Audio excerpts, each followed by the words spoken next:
नमस्कार, मैं हूं निकिता और आप देख रहे हैं सत्यहिंदी.com। चलिए एक नजर डालते हैं अब तक की सुर्खियों पर। देश में जारी लोकसभा चुनाव को लेकर राजनीतिक विश्लेषक योगेंद्र यादव ने बड़ी टिप्पणी की है। उन्होंने सबसे अधिक लोकसभा सीटों वाले राज्य उत्तर प्रदेश को लेकर कहा कि उत्तर प्रदेश में राजनीतिक भूचाल आ सकता है।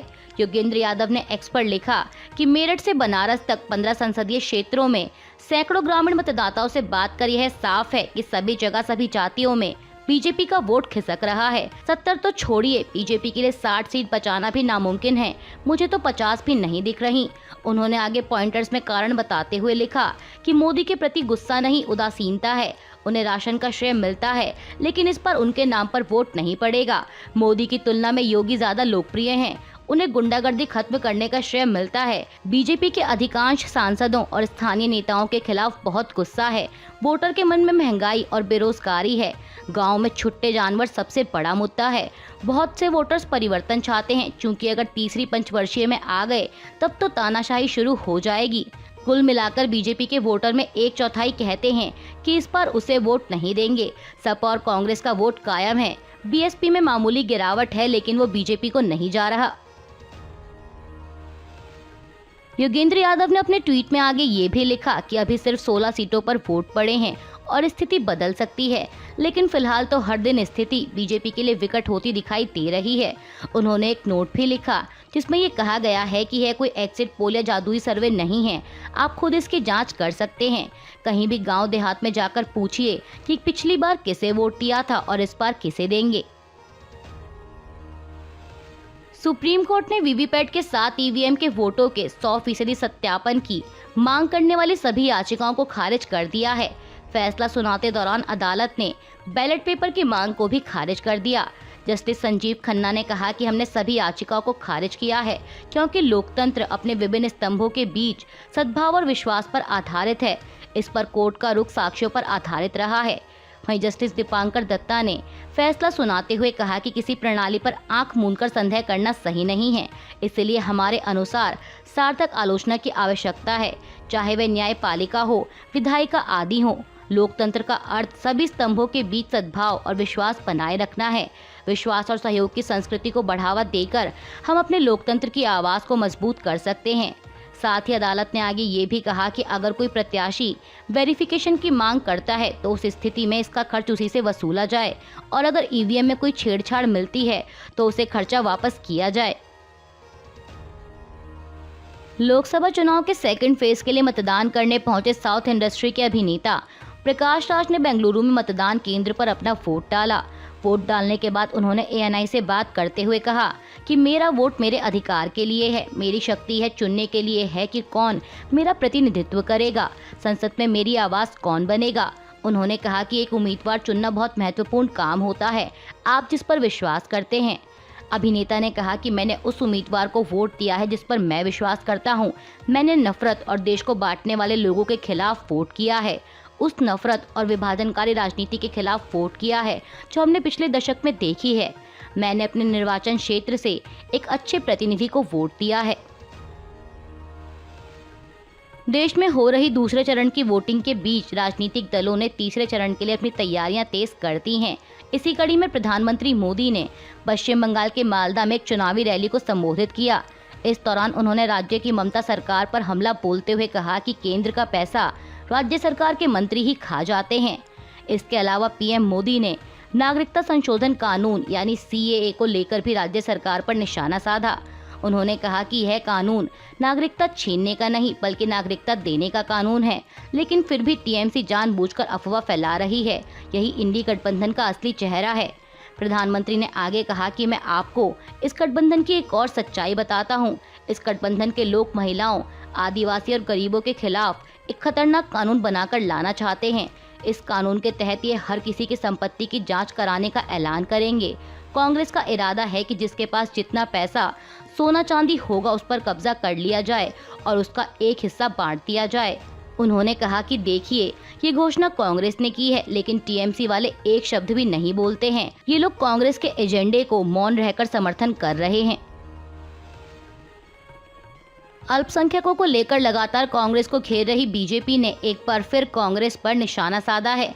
बीजेपी ने अपने एक्स हैंडल पर आज शुक्रवार को पूर्व प्रधानमंत्री मनमोहन सिंह का एक वीडियो शेयर कर कांग्रेस की नीतियों की जमकर आलोचना की। बीजेपी ने इस वीडियो को पोस्ट करते हुए इसके साथ एक लंबा चौड़ा मैसेज भी लिखा। पार्टी ने दावा किया कि यह वीडियो 2009 का है और इसमें तत्कालीन प्रधानमंत्री मनमोहन सिंह देश के संसाधनों पर मुस्लिमों का पहला हक होने की बात कह रहे हैं। वीडियो पर भाजपा ने कहा कि हमारे दावे गलत नहीं हैं। मुसलमानों को हर मामले में तरजीह देना कांग्रेस की स्पष्ट नीति का सबूत है।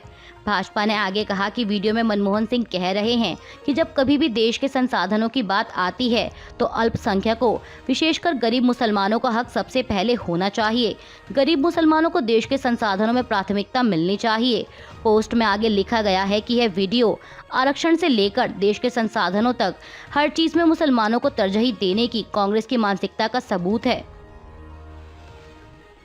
देश में जारी लोकसभा चुनाव के बीच कर्नाटक से महिलाओं संग यौन अपराध का मामला सामने आया है। मीडिया रिपोर्ट के मुताबिक कर्नाटक के हासन जिले में कुछ आपत्तिजनक वीडियो सर्कुलेट हो रहे हैं जिसमें महिलाओं के साथ जबरदस्ती या बिना इजाजत यौन संबंध बनाए गए हैं। इन वीडियोस को लेकर कर्नाटक राज्य महिला आयोग ने मामले पर आपत्ति जताते हुए एक्शन की मांग की है। आयोग की तरफ से मुख्यमंत्री सिद्धरमैया को पत्र लिखकर कहा गया कि उनकी सरकार मामले की जांच के लिए एक स्पेशल इन्वेस्टिगेशन टीम गठित करे। आयोग ने मुख्यमंत्री को चिट्ठी लिखने के अलावा राज्य पुलिस प्रमुख आलोक मोहन को भी एक चिट्ठी लिखी है जिसमें इस पूरे मामले की विशेष जांच की मांग की गई है। डेक्कन हेराल्ड की एक रिपोर्ट के मुताबिक हजारों महिलाओं के साथ यौन अपराधों को अंजाम दिया गया। इन घिनौने कामों को मोबाइल फोन में रिकॉर्ड भी किया गया ताकि महिलाओं को ब्लैकमेल किया जा सके। 18वीं लोकसभा के लिए दूसरे चरण का मतदान आज 26 अप्रैल शुक्रवार को जारी है। बता दें कि इस दूसरे चरण में 13 राज्यों की 88 लोकसभा सीटों पर मतदान हो रहा है। इनमें केरल की सभी 20 लोकसभा सीटें, कर्नाटक की 14, राजस्थान की 13, उत्तर प्रदेश की 8, महाराष्ट्र की 8, मध्य प्रदेश की 6, असम की 5, बिहार की 5, छत्तीसगढ़ की 3, पश्चिम बंगाल की 3, जम्मू कश्मीर, मणिपुर और त्रिपुरा की 1-1 सीटें शामिल हैं। बता दें कि आज के इस चुनाव में कांग्रेस नेता राहुल गांधी, लोकसभा स्पीकर ओम बिरला, कांग्रेस नेता शशि थरूर, केंद्रीय मंत्री राजीव चंद्रशेखर, रामायण सीरियल में राम की भूमिका निभाने वाले बीजेपी उम्मीदवार अरुण गोविल, पूर्णिया से निर्दलीय चुनाव लड़ रहे पप्पू यादव सहित 1202 उम्मीदवारों की किस्मत दांव पर है। आपको बता दें कि लोकसभा चुनाव के दूसरे चरण में पहले 89 सीटों पर मतदान होने की उम्मीद जताई जा रही थी, लेकिन मायावती की बहुजन समाज पार्टी के एक उम्मीदवार की मौत के बाद मध्य प्रदेश के बैतूल में मतदान पुनः निर्धारित किया गया। एनडीटीवी की एक रिपोर्ट के मुताबिक बैतूल सीट पर अब 7 मई को तीसरे चरण में वोटिंग होगी और चुनाव के नतीजे 4 जून को आएंगे। देश में सेकेंड फेज के लिए जारी वोटिंग के बीच प्रधानमंत्री मोदी ने जनता से रिकॉर्ड संख्या में मतदान करने की अपील की। उन्होंने एक्स पर लिखा है कि लोकसभा चुनाव में आज दूसरे चरण की सभी सीटों के मतदाताओं से मेरा विनम्र अनुरोध है कि वे रिकॉर्ड संख्या में मतदान करें। जितना अधिक मतदान होगा उतना ही मजबूत हमारा लोकतंत्र होगा। अपने युवा वोटर्स के साथ ही देश की नारी शक्ति से मेरा यह विशेष आग्रह है कि वोट डालने के लिए वे बढ़ चढ़कर आगे आएं। आपका वोट आपकी आवाज है। कांग्रेस नेता राहुल गांधी ने भी जनता से वोट की अपील करते हुए एक्स पर लिखा कि मेरे प्यारे देशवासियों, देश की तकदीर का फैसला करने जा रहे इस ऐतिहासिक चुनाव का आज दूसरा चरण है। आपका वोट तय करेगा कि अगली सरकार चंद अरबपतियों की होगी या 140 करोड़ हिंदुस्तानियों की। इसलिए हर नागरिक का कर्तव्य है कि वह आज घर से बाहर निकले और संविधान का सिपाही बनकर लोकतंत्र की रक्षा के लिए वोट करे। लोकसभा चुनाव के लिए कांग्रेस ने एक और नई लिस्ट जारी की है। इस लिस्ट में पार्टी ने हरियाणा की 8 लोकसभा सीटों पर प्रत्याशियों के नाम का ऐलान किया। रोहतक से राज्यसभा सांसद दीपेंद्र हुड्डा, सिरसा से पूर्व केंद्रीय मंत्री कुमारी शैलजा, हिसार से जयप्रकाश, भिवानी महेंद्रगढ़ से राव तान सिंह, अंबाला से वरुण चौधरी, सोनीपत से सतपाल ब्रह्मचारी, फरीदाबाद से महेंद्र प्रताप और करनाल से दिव्यांशु बुद्धि राजा चुनावी मैदान में हैं। बता दें कि कांग्रेस हरियाणा की 10 लोकसभा सीटों में से 9 पर चुनाव लड़ रही है। हालांकि उसने भी एक गुरुग्राम लोकसभा सीट पर प्रत्याशी का ऐलान नहीं किया। साथ ही बता दें कि हरियाणा की सभी 10 लोकसभा सीटों पर छठे चरण में 25 मई को मतदान होगा। तंजानिया में भारी बारिश और बाढ़ की वजह से 155 लोगों की मौत हो गई है। तंजानिया के प्रधानमंत्री कासिम मजालिवा ने यह जानकारी दी। उन्होंने साथ ही ये भी चेतावनी दी कि मई महीने में भी बारिश जारी रह सकती है।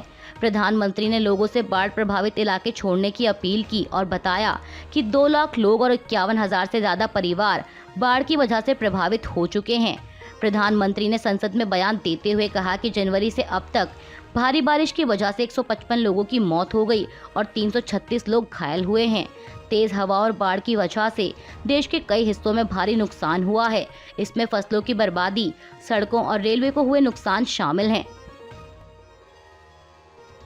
भारत ने कल गुरुवार को कहा है कि वो अमेरिकी विदेश विभाग की उस रिपोर्ट को खारिज करता है जिसमें कहा गया था कि मणिपुर में हुई हिंसा के दौरान मानवाधिकारों का उल्लंघन हुआ था।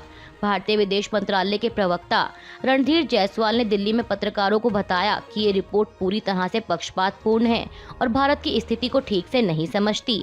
हम इसे कोई अहमियत नहीं देते हैं और आपसे भी गुजारिश करते हैं कि आप भी यही करें। दरअसल आपको बता दें कि बीते दिनों अमेरिकी विदेश मंत्रालय ने अलग अलग देशों में मानवाधिकारों से जुड़े कानूनों के पालन की स्थिति को लेकर एक रिपोर्ट जारी की थी। रिपोर्ट में भारत से जुड़े कई मामलों का जिक्र भी विस्तार से किया गया और साथ ही ये भी कहा गया कि भारत में तानाशाही बढ़ी है। अब वहीं इस रिपोर्ट पर विदेश मंत्रालय के प्रवक्ता ने जवाब दिया है। चुनावी मौसम में जारी बयानबाजी के बीच तेलंगाना के मुख्यमंत्री रेवंत रेड्डी ने बीजेपी पर बड़ा आरोप लगाया है। उन्होंने कल गुरुवार को दावा किया कि बीजेपी भविष्य में वंचित समुदायों के लिए आरक्षण खत्म करने की योजना बना रही है। बीजेपी 2025 तक आरक्षण खत्म कर देगी। इंडिया टुडे की एक रिपोर्ट के मुताबिक उन्होंने कहा कि 2025 तक राष्ट्रीय स्वयंसेवक संघ यानी आरएसएस के 100 साल पूरे हो जाएंगे। इस दौरान बीजेपी 2025 तक एससी, एसटी और ओबीसी आरक्षण को खत्म करने की कोशिश करेगी। आरएसएस और भाजपा नेताओं ने आरक्षण के बारे में कई बार टिप्पणी की है। अभी के लिए बस इतना ही। बाकी की खबरों के लिए बने रहिए सत्यहिंदी.com के साथ।